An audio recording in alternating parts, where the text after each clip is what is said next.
En la sesión de publicidad en Internet que tenemos, del taller de AdWords, lo que trabajamos básicamente es, en primer lugar, ver qué posibilidades tenemos de publicidad en Internet, tanto en la red de búsqueda como en la red de display, y empezar a estructurar todos estos contenidos que nosotros, digamos, tenemos a nuestra disposición. Al ser una herramienta tan sencilla, es muy fácil que nos perdamos y creamos que desde el principio podemos empezar a hacerlo, pero es necesario tener ciertos detalles, ciertos tips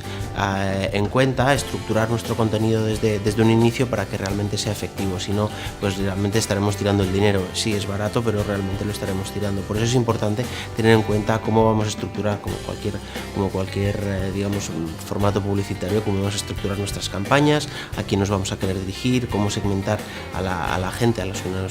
nuestro target al que nos queremos dirigir, y bueno, pues tener claro qué es lo que queremos medir, porque de nada nos sirve hacer publicidad sin saber qué es lo que queremos medir, porque no sabremos si hemos alcanzado nuestros objetivos o no, básicamente.